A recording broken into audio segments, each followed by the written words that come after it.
오늘은 요한계시록 강의 56번째 시간으로 사탄이 무저갱에 던져지다라는 제목으로 하나님의 말씀을 상고하고자 합니다. 기독교 역사관은 시작도 끝도 없이 돌고 도는 그런 순환관적인 역사관이 아닙니다. 우리 기독교 역사관은 시작과 끝이 분명히 있는 직선적 역사관인 것이 분명합니다. 창세기 1장 천지 창조를 시작하여 역사가 시작되고 계시록 21장에 새하늘과 새 땅으로서 역사가 완성이 되는 것입니다. 그러면 이 역사의 시작부터 끝까지 이르는 이 장구한 시간 가운데에 이 장구한 시간 안에서 가장 중요한 두 가지 사건을 꼽으라고 한다면 여러분들은 뭘 말할 수가 있겠습니까? 그것은 무엇보다도 그리스도께서 이 땅에 인류를 구속하러 오신 그리스도의 초림과 그리고 주님께서 인류를 다시 심판하기 위해서 오시는 재림, 이 초림과 이 재림이 인류 역사의 그 장구한 시간 가운데서도 가장 중요한 두 사건이라고 볼 수가 있습니다. 여러분, 초림은 이미 2000년 전에 이루어졌습니다. 주님께서 사람으로 이 땅에 성육신하셨고 그분이 십자가에 죽으시고 부활하시고 승천하셔서 이제 그분을 믿는 믿음으로 어떠한 인생이라도 믿음으로 구원을 얻고 영생을 누릴 수 있는 길을 주님이 열어놓으셨습니다. 이제 우리가 기다리고 고대하는 것은 바로 주님이 다시 오실 재림을 이제 우리는 기다리는 것입니다. 여러분, 우리가 19장에서 주님께서 이 요한계시록에서 이 19장에서 재림을 두 국면으로 계시한 것을 우리는 알 수 있습니다. 그것은 먼저 그리스도의 신부인 우리 교회의 입장으로서 재림이 어떤 의미인지 그것을 먼저 말씀하셨죠. 그것은 바로 교회인 우리가 어린 양의 신부로서 빛나고 깨끗한 세마포 옷을 입고 신랑을 기대하고 신랑을 기다리듯이 우리 주님의 다시 오심을 기다리는 이 재림의 한 국면을 말씀하고 있고, 또 다른 국면은 짐승을 비롯하여 하나님을 대적하고 교회를 박해 하는 이 적대 세력과 이 적대 세력이 100만을 탄 그리스도 예수를 맞이하는 그 바로 하나님의 큰 잔치라고 하는 그 국면을 말씀을 하고 있습니다. 여러분, 그래서 짐승과 짐승이 거느리는 그 군대와 100마를 탄 주님과 주님의 군대가 이제 전쟁을 치르면서 어떤 결과를 가져왔습니까? 바로 짐승과 거짓 선지자가 산채로 잡혀서 산채로 유황불못에 던져지는 일을 성경은 기록하고 있지 않습니까? 그리고 그 나머지는 모두 어린 양이신 우리 주님의 입에서 나오는 예리한 검에서 죽임을 당하고 그 시체들이 하늘의 새들의 밥이 된다고 하는 이 하나님의 큰 잔치, 그래서 재림, 주님의 다시 오심은 바로 어린 양의 혼인잔치의 국면과 또 다른 측면은 모든 악한 세력들이 이제 우리 주님에 의해서 다 진멸되어지는 그런 하나님의 큰 잔치의 이 두 국면이 재림의 국면이라는 것을 우리가 지난주까지 살펴봤습니다. 이제 우리가 오늘 20장에서는 또 새로운 국면, 계시의 새로운 국면을 또 보여주고 있음을 볼 수 있습니다. 오늘 1, 2절에서는 먼저 또 내가 보매, 요한은 19장과 또 다른 새로운 환상을 여기서 보고 있음을, 그것을 여기서 보여주고 있습니다. 그 환상이 바로 뭐죠? 천사가 무저갱의 열쇠와 큰 쇠사슬을 그의 손에 가지고 하늘로부터 내려와서 영을 잡으니, 이제 요한이 본 새로운 환상은 하늘로부터 내려온 어떤 한 천사를 지금 요한이 보고 있습니다. 그런데 그 천사는 그의 손에 무저갱의 열쇠와 큰 쇠사슬을 들고 이제 천사가 하늘에서 내려오는 거예요. 여러분, 무저갱은 이미 여러 곳에서 우리가 살펴봤습니다.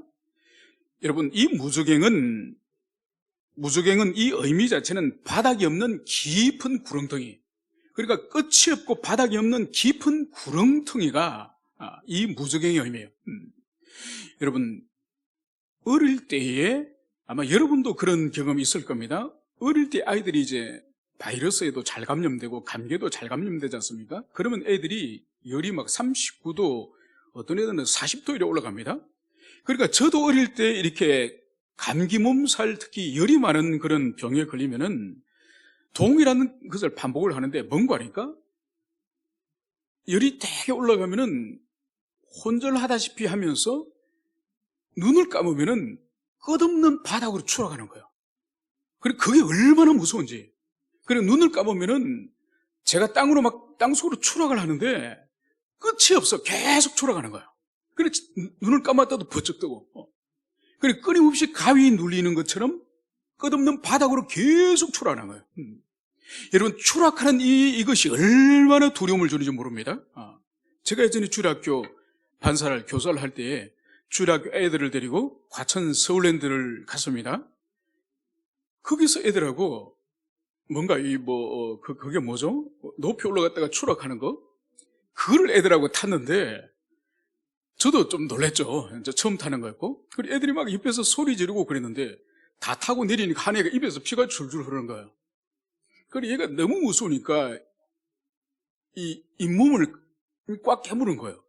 무서워서 얼마나 세게 깨물어도 여기가 찢어져가지고 피가 줄줄 흐르는 거예요. 그래서 왜 그랬냐? 그러니까 이 추락하는, 이 땅으로 꺼지는 추락하는 것이 얼마나 두려웠으면 자기도 모르게 이빨을 꽉 깨물었는데 그냥 여기가 찢어져버린 거예요. 여러분, 무저갱이 바로 그런 것이요. 밑바닥이 없어서 끝없이 추락하는 그 두려움이 있는 곳이, 이곳이 바로 무저갱인 거죠. 그래서 이 무저갱, 이 아비소서라는 이 단어가 사용되는 것이 이 신약 성경 안에서 누가복음 8장에 가면은 예수님께서 군대 귀신을 쫓는 장면이 등장합니다. 그때 군대 귀신이 예수님에게 간청하는 말이 있습니다. 그것이 바로 뭔가 하니까 우리들로 하여금 무저갱으로 보내지 마시옵소서.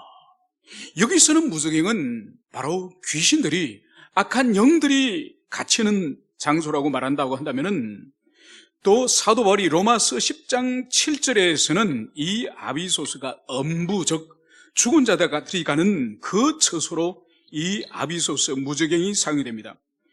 그리고 또 이 계시록에서는 11장 7절, 그리고 17장 8절, 그리고 이 본문 20장 1절에서 3절, 여기서는 적 그리스도와 짐승 그리고 사탄이 이제 결박되어서 구금되는 그 장소로 사용이 되는 것입니다. 그리고 천사는 이제 또 손에 큰 쇠사슬을 가졌는데, 여러분 이 큰 쇠사슬은 베드로 바울이 복음을 전하다가 이제 로마의 감옥에 갇혔을 때에 쇠사슬에 매였음을 보여주고 있습니다. 그래서 지금 천사가 지금 이 쇠사슬과 이 무저갱이에 이 짐승, 이 용을 지금 가두려고 하는 이 이미지는 바로 로마 시대 때 죄수들을 사슬로 이제 묶고 그리고 그들을 지하 감옥에 가두는 그 이미지를 지금 요한이 사용하고 있음을 볼 수 있습니다. 여러분, 그런데 우리는 여기서 주의할 것이 있습니다.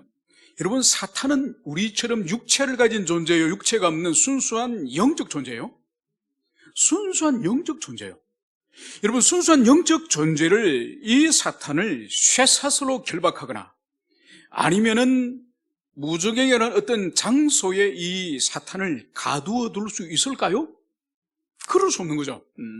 육체가 없기 때문에 사슬로 묶을 수도 없고 또 감옥 같은 공간에 이 사탄을 가두어 둘 수도 없는 겁니다. 그러면 도대체 왜 여기서 요한은 이 쇠사슬로 결박을 하고 이 무저갱에 감금을 한다고 여기서 기록을 할 수 있을까요? 이걸 어떻게 해석해야 될까요?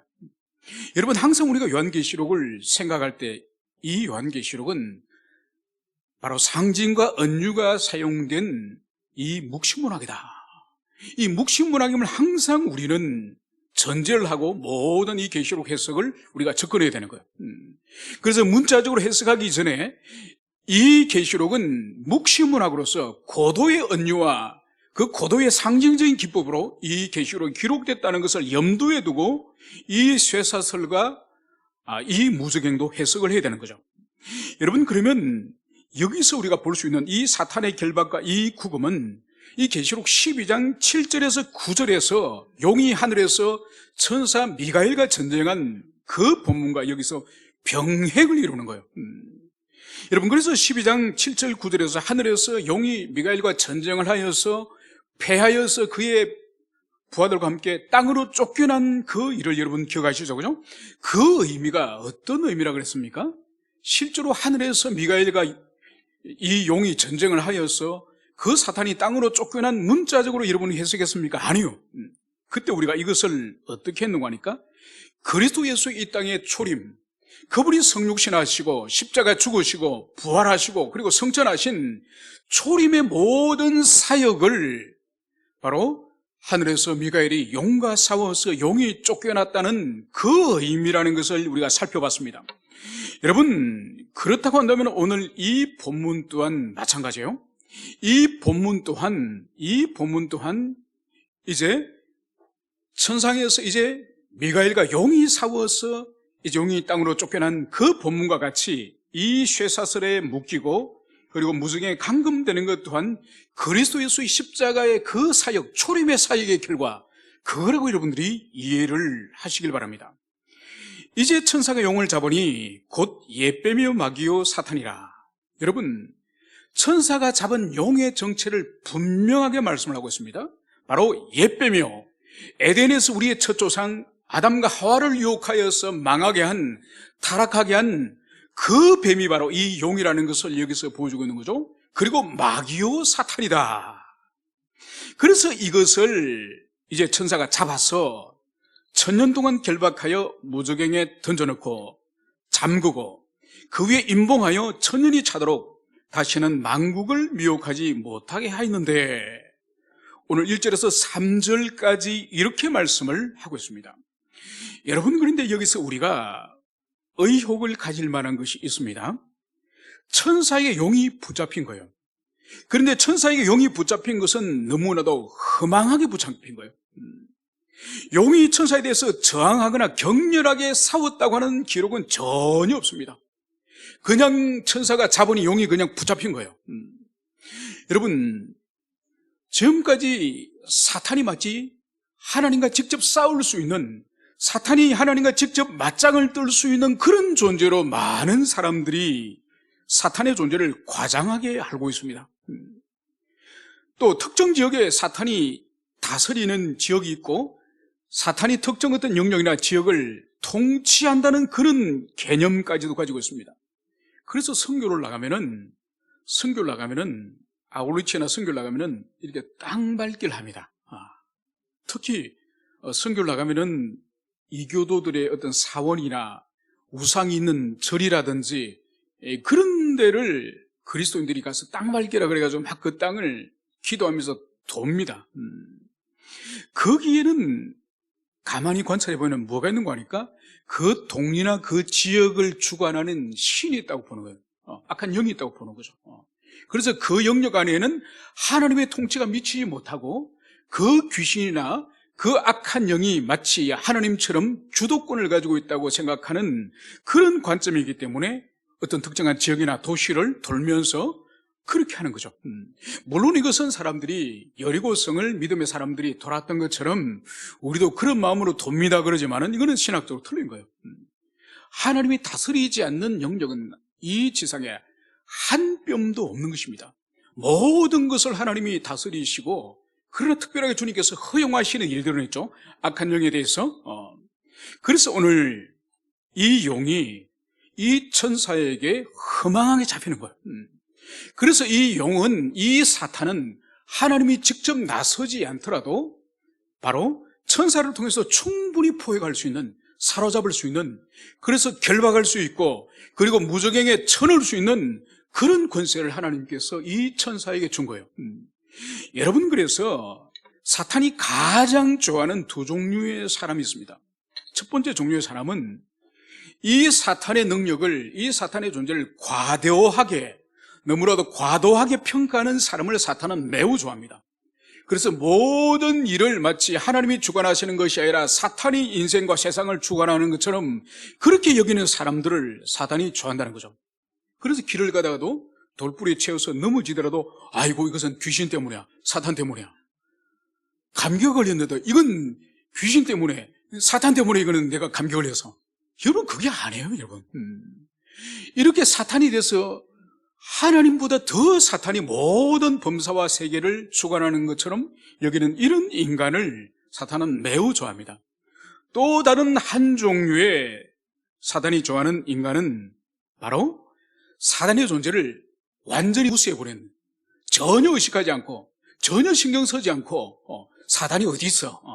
사단이 있어봤자 나에게는 아무것도 아니야. 이렇게 너무나도 간과해버리고 얕잡아보는 이 태도 또한 옳지 않습니다. 베드로는 분명히 말씀을 하고 있죠. 바로 사단이 오는 사자처럼 삼킬 자를 찾으러 두루 다니리라. 그러니까 지금도 사탄은 자신이 삼킬 만한 자, 은혜로부터 미끄러져 있고 영적으로 미약하고 영적으로 시험이 될 만한 그 영혼의 상태를 가진 사람을 주의 깊게 찾아다니는 거예요. 그래서 그 사람을 삼키기 위해서, 여러분, 하나님의 말씀이 분명히 우리에게 사단이 지금도 영혼을 찾아다닌다고 말씀을 하고 있는 거예요. 여러분, 그래서 사탄에 대해서 너무나도 사탄을 과도하게 그렇게 평가하는 것도 옳지 않고, 사탄을 성경이 말씀하고 있는 그것 이하로 무시하는 것도 옳지 않은 거예요. 여러분, 그래서 야고보서 사도는 4장 7절에서 이렇게 말씀을 하고 있는 거죠. 너희는 하나님께 복종할지어다. 마귀를 대적하라. 그리하면 너희를 피하리라. 여러분, 하나님의 백성, 하나님의 자녀들이 하나님께 어떤 태도를 가질 것이며 사단에게 어떤 태도를 가질 것인지 이 야고보서 4장 7절에 명백하게 우리들에게 가르쳐 줍니다. 하나님께는 항상 복종을 하는 거예요. 하나님께는 복종하고 사탄은, 마귀는 어떻게 하라고요? 대적하라. 마귀를 대적하면 마귀는 너희를 피하리라. 여러분, 그리스도인들 가운데에서도 마귀에 대한 적대감이 없는 그리스도인들이 참 많아요. 교회 다니는 사람들 가운데 마귀에 대해서도 우호적이지는 않더라도 마귀에 대한 주님이 가지고 있는 적대감처럼 적대감을 가져야 되는데 별것 아닌 것처럼 생각하는 사람들이 너무나도 이 세상에 많다는 거예요. 여러분, 그건 옳지 않습니다. 여러분, 하나님의 자녀가 된다는 것은 아버지의 마음을 가지는 걸 말하는 건데, 그것은 아버지가 기뻐하는 것을 기뻐하고 아버지가 진노하는 걸 진노하는 것이 자식된 우리의 마음이에요. 아버지께서는 우상을 향해 진노하시고 아버지께서는 죄에 대해서 진노를 하시는데, 우리는 우상을 섬기든 말든 내만 섬기면 되지, 누가 죄를 짓든 말든, 여러분, 그런 마음을 품으면 안 되는 거예요. 여러분, 사도행전에 사도 바울이 아데네를 선교 여행을 하러 갔습니다. 그런데 아데네 도시를, 이 거리를 바울이 다녀보니까 우상이, 그 도시에 얼마나 우상이 많은지 몰라요. 그래서 사도행전에서는 누가가 그 우상을 보고, 그 우상을 섬기는 아데네 시민들의 삶을 보고 분노하였다고 성경이 말하는 거예요. 그러니까 내 마음 우상을 안 섬기면 되지, 이것이 아니에요. 그 도시, 그 나라에 이 우상이 있는 것에 대해서 이 바울이 분노를 했다는 거예요. 여러분, 이것이 바로 거룩한 분노예요. 하나님의 형상이 하나님을 경배하고 하나님을 찬양, 하나님을 섬겨야 그것이 마땅히 사람의 도리인데, 그것을 하지 않고 돌과 나무와 흙으로 만들어가지고 그것을 머리를 조아리고 있는 그 사람들의 인생을 보고 이 바울은 주님의 마음을 가지기 때문에 거룩한 분노를 가지는 거예요. 여러분, 이것이 필요해요. 이것이. 여러분, 그래서 우리에게 필요한 것이 바로 뭔가 하니까 마귀를 대적하는 것. 여러분, 그래서 에덴 동산에서 하와가 사탄을 어떻게 했습니까? 대적하지 않고 사탄의 말을 따랐던 것이죠. 그래서 타락하고 이제 망했다고 한다면은, 광야에서 우리 예수님께서는 사탄의 유혹에 대해서 어떻게 했습니까? 바로 하나님의 진리의 말씀의 검으로 사단을 물리치지 않았습니까? 여러분, 그래서 이 말세의 사탄과의 이 전쟁은 영적 전쟁이에요. 여러분, 영적 전쟁의 본질이 뭔지 아십니까? 진리 전쟁이에요. 여러분, 진리를 가지고, 이 하나님의 말씀을 가지고 사단과 싸우는 것이, 이것이 바로 이 진리 전쟁의 본질이에요.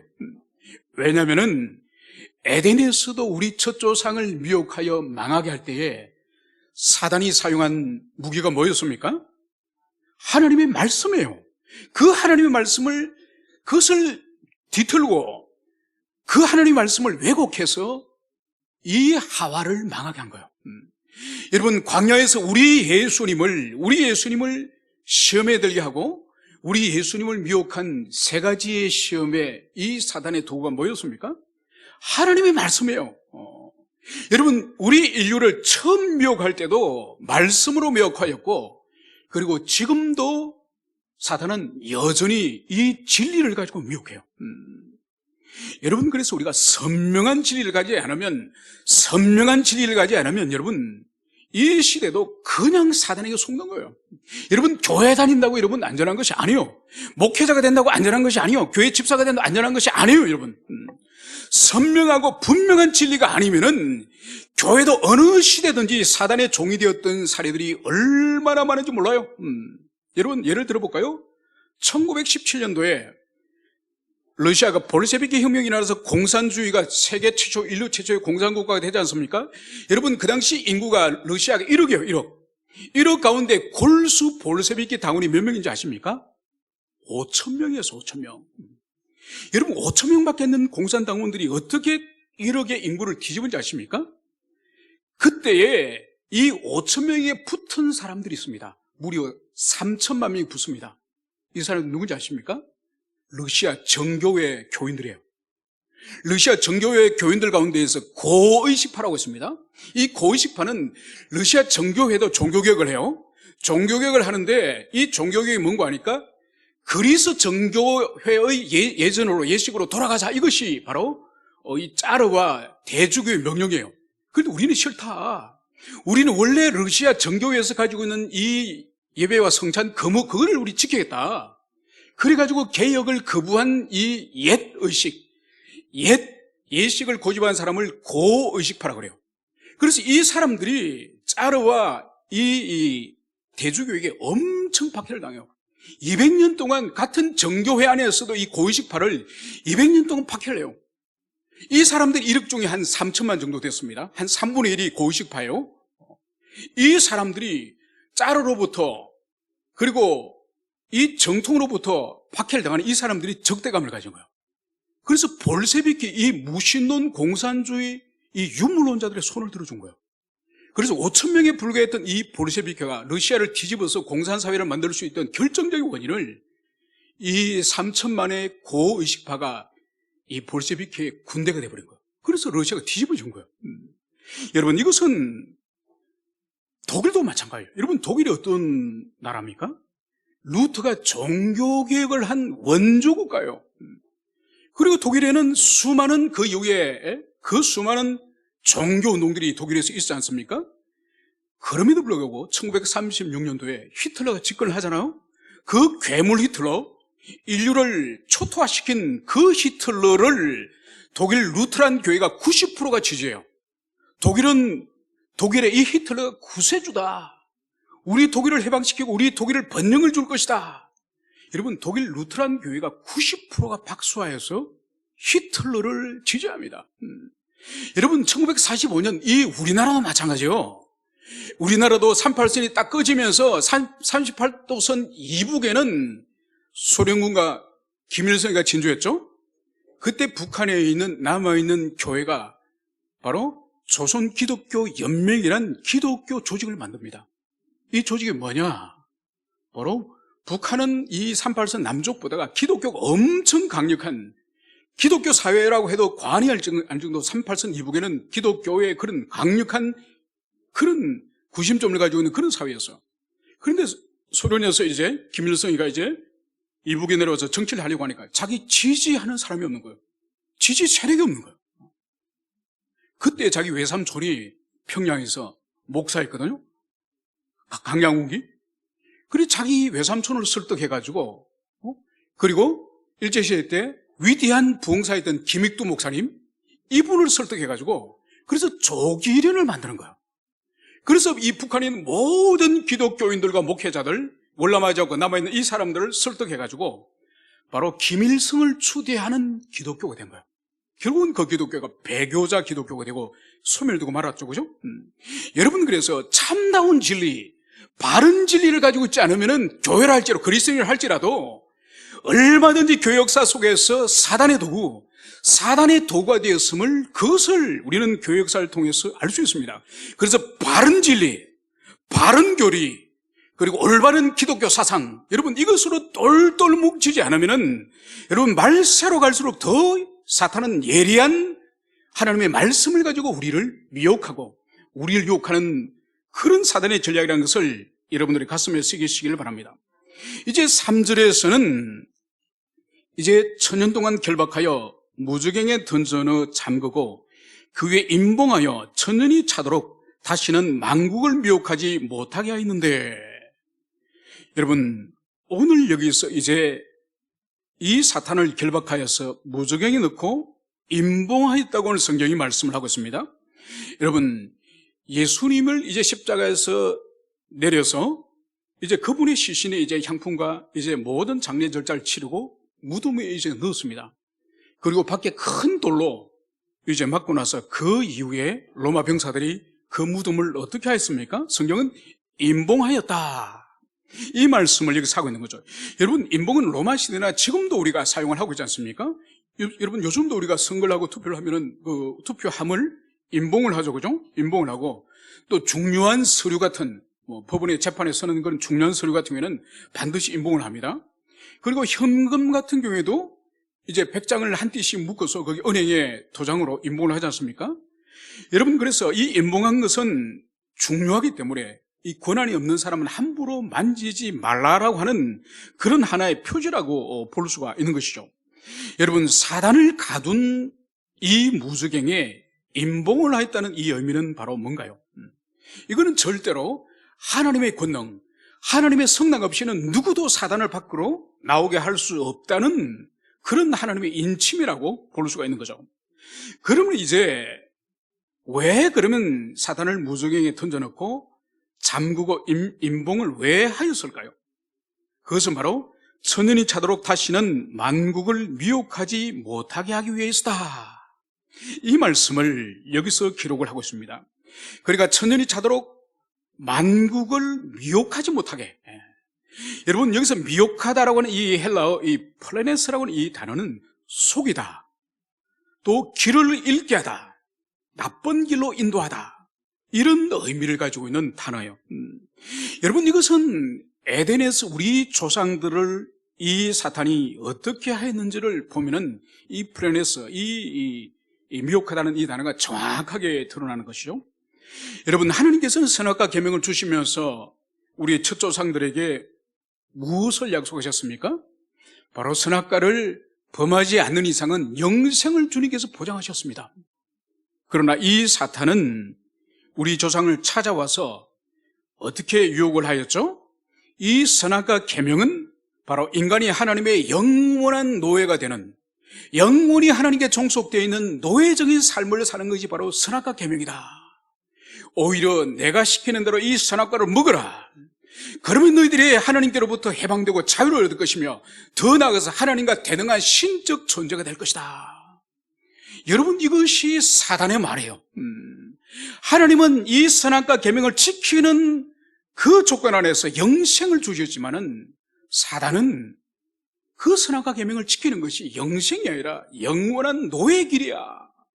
언제까지 하나님의 노예로 살 거야? 차라리 이 선악과를 먹어. 절대로 죽지 않아. 죽기를 그냥 네가 하나님으로부터 드디어 자유하고 해방되어서 하나님과 같은 대등한 존재가 될 것이야. 여러분 이것이 바로 사단의 속임이죠, 속임. 그래서 오늘 이 에덴에서 마땅히 인간이 걸어가야 될, 마땅히 하나님 앞에 피조물로서 하나님의 형상으로서 인간이 걸어가야 될 그 길을 버리게 하고, 그리고 나쁜 길, 타락의 길, 죽음의 길, 그 길을 걸어가게 했던 이 사탄은 바로 에덴에서부터 처음부터 속이는 자다, 이것을 말씀하고 있는 거죠. 그래서 성경도 사단을 향해서 그는 처음부터 거짓말하는 자라, 이렇게 말씀을 하고 있죠.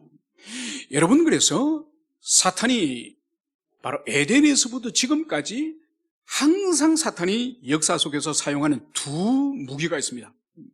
여러분 사탄이 사용하는 두 무기가 뭘까요? 하나의 무기는 바로 오늘 여기서 말씀하고 있는 속임, 속이는 짓이고, 또 하나의 무기는 바로 뭐죠? 폭력, 강압이에요, 강압. 그래서 사탄에게는 이 양손에 이 속임과 폭력이라고 하는 이 강압이라는 이 두 무기를 가지고 있는데, 이 사탄은 시대와 상황과 민족과 나라와 개인에 따라서 이 인간은 폭력으로 이 인간을 넘어뜨려야 될지, 이 인간은 속임으로 넘어뜨릴지, 이 사탄은 정확하게 알고 있는 거죠. 그래서 초대교회 때 2000년 전 로마 제국에는 이 사탄이 무자비한 폭력을 가하지 않았습니까? 그래서 그 폭력을 통해서 순교자의 피가 차고 넘치도록, 그래서 그 죽음이 두려워서 배교하도록 그렇게 사탄은 폭력을 사용했습니다. 그리고 또 사탄은 폭력만을 사용하지 않는 거죠. 오늘 같은 이 무한한 이 자유로운 이 시대에는 엄밀한 죄로 유혹하는 거죠. 한 번만 해. 이게 마지막이야. 더 이상 안 하면 되잖아. 이번에 마지막으로 한 번 더 해봐. 또 이렇게 유혹하는 거죠. 괜찮아. 오늘날 신자들, 그리스도인들 다 해. 이런 거 다 해. 심지어 목사 장로들도 이 짓 다 해. 괜찮아. 큰 문제 안 돼. 주님은 너희들의 죄를 위해서 십자가에 피 흘리셨잖아. 이미 용서받았어. 괜찮아. 여러분, 이렇게 욕을 하는 거예요. 예수님께서는 좁은 길로 가라. 우리들이 이렇게 말씀하셨는데 사탄은 좁은 길로 가지 마. 많은 사람이 다니는 넓은 길로 가. 그것이 안전해. 그래서 세상 사람들이 가는, 세상의 여론들이 주도하는 그런 방향으로 교회들이, 많은 영혼들이 넓은 길로, 그것이 안전해 보이고 많은 사람이 있을 때 자기 영혼도 평안해 보이고 안심이 되기 때문에 넓은 길로 가는 거죠. 좁은 길로 가지 않고. 여러분, 또 사탄은 주님의 말씀을 어떻게 교육을 하고 있습니까? 주님께서는 십자가를 지라. 바로 자기가 곧 달려 죽을 십자가를 지라. 이렇게 주님 말씀하셨지만 사탄은 십자가를 질 것이 아니야. 바로 여행 배낭을 메고 내 인생을 즐겨. 왜 십자가를 질라 그래 혼자서? 아무도 십자가를 지지 않자. 왜 너 혼자 고생해? 너 혼자 튀어서 왜 고생해? 그냥 모든 사람이 즐기는 배낭을 메고 해외도 다니고 어디도 다니고 즐겨. 그리고 주님께서는 자기를 부인하라. 자기를 부인하라 그럽니다. 자기의 욕망이나 자기의 꿈이나 자기 하고 싶은 거나 이거를 부인하라고 주님 말씀하시지만은 사단은 아닙니다. 아니야, 내 하고 싶은 대로 해라. 내 인생의 계획을 세우고 네 뜻대로 해보고 네 마음대로 해. 왜냐? 네 인생은 네 거야. 왜 하고 싶은 것을 못하고 억눌려 사는 거야? 내 마음대로 해. 여러분, 주님의 말씀과 사단은 이렇게 달리 오늘날도 미혹하는 거예요. 속이는 거예요. 여러분, 이것을 잘 분별하지 않으면 우리의 욕망으로 뒤덮인 그 기도 응답이라 하는 것이 주님의 뜻이 아닌 사단의 뜻을 따르는 것들이 얼마나 많은지 모릅니다. 얼마나 많은지. 여러분, 그러나 이 시대엔 폭력이 없을까요? 여러분, 오늘날 같은 경우에도 북한에서는 성경을 소지한 것만으로, 성경을 읽었다는 것만으로 바로 처형을 당하거나 강제 수용소로 온 가족이 끌려갑니다. 여러분, 그래서 사탄의 속임과 폭력은 지금도 계속되는 거예요. 그래서 지금도 중국이라든지 이슬람 국가라든지 북한 같은 교회는 말할 수 없는 폭력들이, 우리가 상상할 수 없는 폭력들이 계속되어지는 거예요. 여러분, 이번에 우리 사회에 있는 조치들 가운데에 아주 마음을 상해하고 아주 마음에 분노가 일어나게 하는 일들이 있지 않았습니까? 바로 뭐죠? 북한에 풍선을 보내는, 대북 풍선을 보내는 것을 금지하지 않았습니까? 그걸 하다가 붙잡히면은 3년 이하 징역이에요. 3천만 원 이하의 벌금을 내야 돼요. 여러분, 대북 전단 안에는, 그 풍선 안에 뭘 보내는 거 아니까 전단도 보내지만 얇은 성경도 같이 보내요. 그리고 또 서해 바다를 통해서 이 바닷물이 남쪽으로 흐르다가 북쪽으로 올라가는 그 조류가 있을 때 있습니다. 그때 페트병에 쌀하고 USB하고 이 성경을 말아가지고 거기 집어서 보냅니다. 그것도 경찰에 이제 잡히면은 이제 징역 3년이에요. 이제 북한으로 성경을 보낼 수 있는 루트가 이제는 사라진 거예요. 대한민국 정부가 이 한국교회를 향해서 성경을 보내지 말라는 거예요. 보내면은 범죄고, 보내면은 3년 이하 3천만 원 이하의 감옥과 이 벌금을 낼 각오를 하는 거예요. 여러분, 이것이 지금 대한민국 현실이에요. 여러분, 반면에 얼마 전에 북한의 김일성 회고록이 대한민국에서 판매되도록 허가되었지 않습니까? 여러분, 우리나라에는 성경이지만은 북한의 인민들에게 성경은 바로 김일성 회고록이 북한 인민의 바이블이에요. 그것은 이제 대한민국에 판매되도록 이제 허락이 됐습니다. 그리고 이제는 우리 국내의 동아일보, 조선일보로 보듯이 북한 주민들이 보는 노동신문을 이제 우리가 보도록 됐습니다. 여러분, 우리는 성경도 하나 못 보내는 그런 나라가 돼버렸고, 그런 한국교회가 돼버리고, 그런데 북한에서 그 북한 인민들이 보는 회고록과 그리고 노동신문을 우리가 봐야 되는 그런 세상이 된 거예요. 여러분, 이것에 대해서도 한국교회는 분노하지 않는 거예요.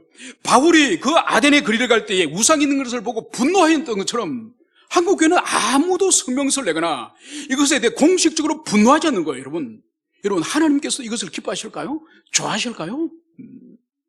여러분, 그래서 지금도 여전히 사단은 속이는 거예요. 이것이 평화다, 이것이 한민족 때 앞으로 통일될 두 체제가 통일될 때 이제 이런 일들이 평안을 가져올 것이다. 여러분, 이것은 거짓말이에요. 이건 속임이에요. 여기에 속으면 안 되는 거예요. 여러분, 그런데 우리가 하나의 의문이 있습니다. 아니, 예수님의 성육신과 십자가의 대속적 죽음, 부활과 성천으로 사단이 가져오는 사망과 이 죄의 권세가 끝나고 사단은 이제 결박되었고 천년간 갇혀서 만국을 미혹하지 못한다고 했는데, 그런데 왜 우리 주변에, 나를 비롯하여 우리 주변에 죄의 유혹과 시험 가운데 고통당하는, 또 박해를 당하고 있는 이 사람은 도대체 뭔가? 분명히 사단은 무저갱에 지금 갇혀서 천년간 지금 감금되어 있는데, 왜 베드로 사도는 마귀가 우는 사자처럼 두루다니면서 삼킬 자를 찾는다고 말할까? 왜 성경이 마치 모순적인 것이 아닌가? 이런 생각을 해볼 수 있습니다. 여러분, 이것에 대해서는 이미 요한이 하나의 단일한 사건이나 단일한 양상에 대해서 이중적 관점으로 묘사하고 있다는 것을 우리는 이미 살펴봤습니다. 그래서 교회에 대해서도 이 요한이 기록을 할 때 지상교회의 관점, 천상교회의 관점, 그리고 전투하는 교회의 관점, 승리한 교회의 관점, 이 관점으로 기술을 하고 있고, 그리고 주님의 재림, 다시 이 땅에 오심에 대해서도 교회 입장으로서 하느님의 어린 양의 혼인잔치로 비유하기도 하고, 또 원수들과 대적의 입장으로 바로 백마를 탄 그리스도와 싸우는 하나님의 큰 잔치로도 이 재림을 묘사하기도 했습니다. 그래서 요한은 이 사탄의 사역, 이 사탄의 사역에 대해서 지금 이중적 관점으로 기술하고 있다는 이것을 우리가 염두에 둬야 됩니다. 그래서 천상의 승리한 교회는, 이미 승리한 교회는 천상에서 하나님의 완벽한 교회를 주님께서 보호하십니다. 그래서 사탄은 조금도 이 천상의 교회를 해칠 수 없는 거죠. 그래서 천상의 교회는 아무런 해를 당하지 않는 교회입니다. 그러나 지상에 전투하는 교회는 여전히 사탄의 이 공격에 노출되어 있는 그런 교회예요.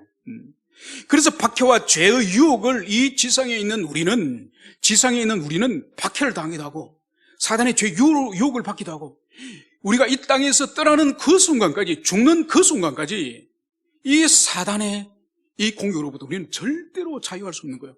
이것이 바로 천상의 승리한 교회와 다른 이 지상 교회의 다른 면모라는 그것을 우리는 기억해야 될 것입니다.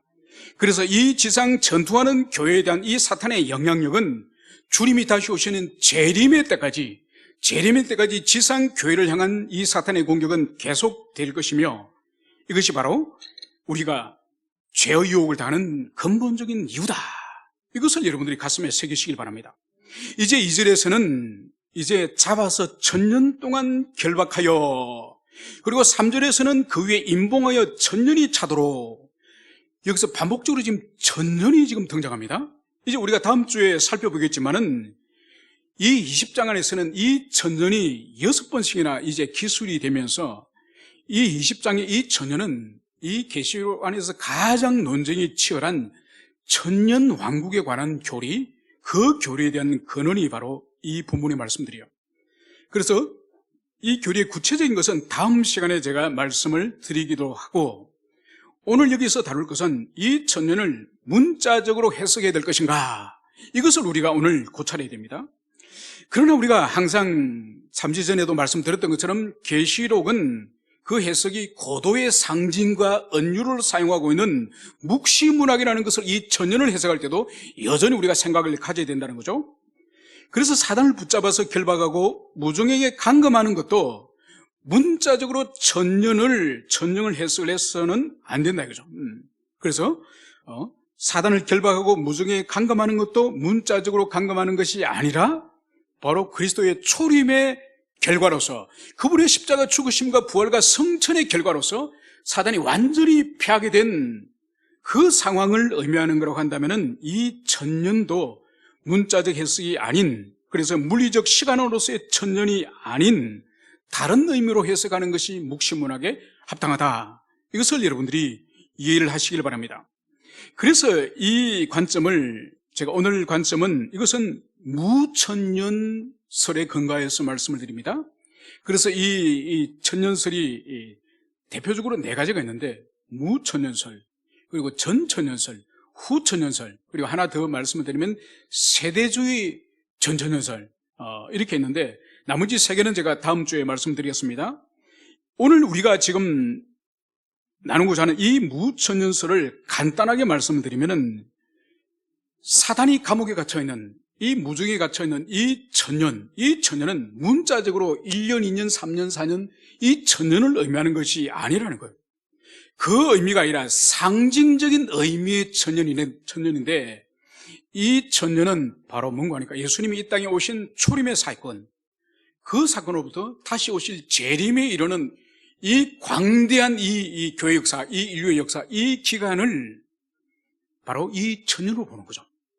그래서 이 천년이 몇 천년이 될지는 모르지만은, 몇백 년이 될지는 모르지만은 지금 우리에게 남아있는 시간이, 그래서 주님이 처음 오신 그 시점부터 다시 오실 그 시점까지의 이 기간을 상징적으로 이 천년, 그렇게 해석을 하는 거죠.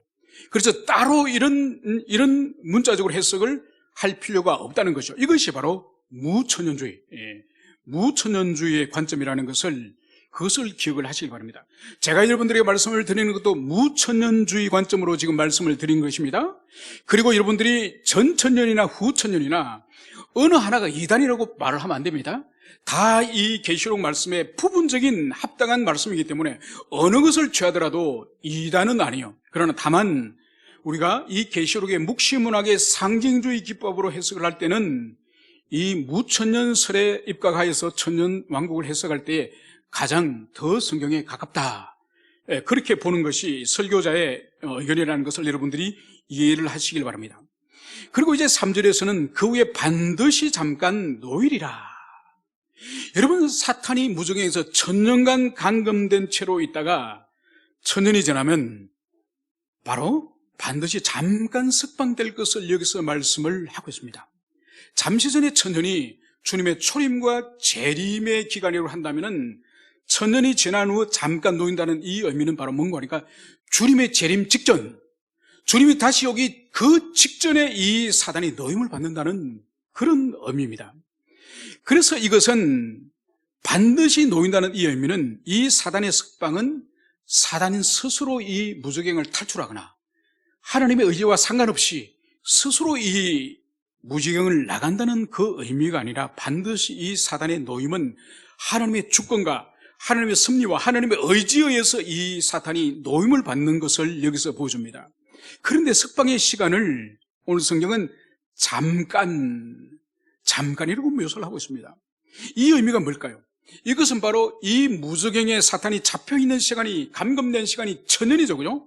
그 천년에 비해서 이 노임을 받는 시간이 얼마나 짧은지, 그 짧은 것임을 여기서 보여주고 있습니다. 그럼 왜 이 사탄을 잠시 석방을 할까요? 그것은 바로 오늘 우리가 읽지 않았습니다만 7, 8절에서는 이렇게 말씀을 하고 있습니다.